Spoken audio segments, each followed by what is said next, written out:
അപ്പോൾ നമ്മളിന്ന് ഉണ്ടാക്കാൻ പോണത് മാക്രോണിയാണ്. ഫസ്റ്റ് ടൈമാണ് ഉണ്ടാക്കുന്നത്. എന്തുമായി തീരുമെന്ന് അറിയത്തില്ല, എങ്കിലും നമുക്കത് ട്രൈ ചെയ്താം. അപ്പോൾ അത് ഇവിടെ വെള്ളം തിളയ്ക്കാൻ വെച്ചിട്ടുണ്ട്. ഇങ്ങോട്ട് കുറച്ച് ഇത് ഒട്ടിപ്പിടിക്കാതിരിക്കാനേ ലേശം എണ്ണ ഓയിൽ ഇതിലോട്ട് ഒഴിച്ചിട്ടുണ്ട്.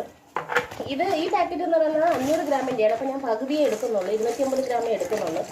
കാരണം നമ്മൾ ഫസ്റ്റ് ടൈം ഉണ്ടാക്കുന്നതല്ലേ, എങ്ങനെയായി എന്തുവാ ടേസ്റ്റ് എങ്ങനെയാണെന്നൊന്നും അറിയത്തില്ലല്ലോ.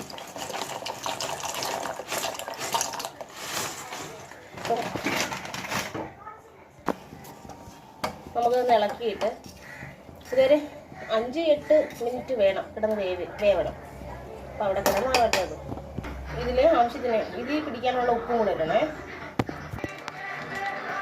അപ്പോൾ നമ്മളിതിലോട്ട് കുറച്ച് ബട്ടറാണ് ആഡ് ചെയ്യേണ്ടത്. എൻ്റെ കയ്യിൽ ബട്ടർ ഇല്ലാത്തത് കൊണ്ട് ഞാൻ കുറച്ച് നെയ്യും ഓയിലും കൂടെ ഇട്ടാണ് സവാളയൊക്കെ ഒന്ന് സോട്ട് ചെയ്യാൻ പോകണം. നമുക്കിതിലോട്ട് കുറച്ച് വെളുത്തുള്ളി ഇടാം. നമുക്ക് നല്ല വെളുത്തുള്ളി നല്ലതുപോലെ ഒന്ന് സോട്ട് ചെയ്ത് എടുക്കാം. ഇനി നമുക്കിതിലോട്ട് സവാള ചെറുതായിട്ട് അരിഞ്ഞത്,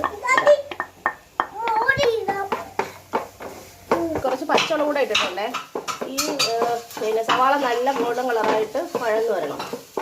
അപ്പോൾ നമ്മൾ സവാള ചെറിയ ഗോൾഡൻ കളറൊക്കെ ഇടുന്നുണ്ട്. നമുക്കിതിൽ കുറച്ച് മുളക് പൊടി ഇടാം. ഇതിപ്പം സാധാ എരിവുള്ള മുളക് പൊടിയാണ് ഞാൻ കുറച്ച് ഇടുന്നുള്ളൂ, കുഞ്ഞുങ്ങൾക്ക് കൊടുക്കുന്നതായതുകൊണ്ട്.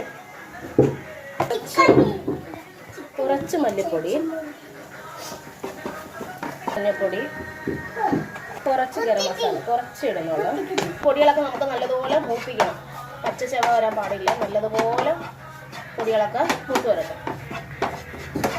കുറച്ച് തക്കാളി, ഞാനൊരു 1.5 തക്കാളി എടുത്തേക്കുന്നത്, ചെറുതാക്കി അരിഞ്ഞത്. നമുക്ക് നല്ല പേസ്റ്റായിട്ട് കിട്ടണം. തക്കാളിയുടെ തൊലി ഒന്നും ഇങ്ങനെ കിടക്കാൻ പാടില്ല. നമുക്കിതിലോട്ട് അങ്ങനെ കുറച്ച് വെള്ളം ഒഴിച്ചിട്ടൊന്ന് തക്കാളി ഒന്ന് വേവിച്ചെടുക്കാം. കുറച്ച് ചൂടുള്ളതാണേ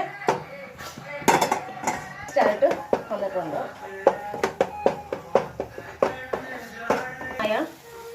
ചൂടുള്ള ഒഴിച്ചെടുക്കാം കുറച്ച് ഗ്രേവിക്ക്.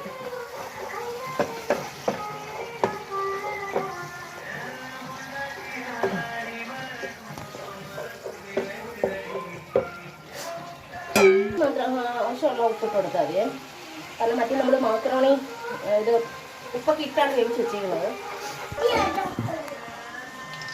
ഇപ്പം നമ്മൾ ഗ്രേവിയൊക്കെ കുറുകി വന്നിട്ടുണ്ട്.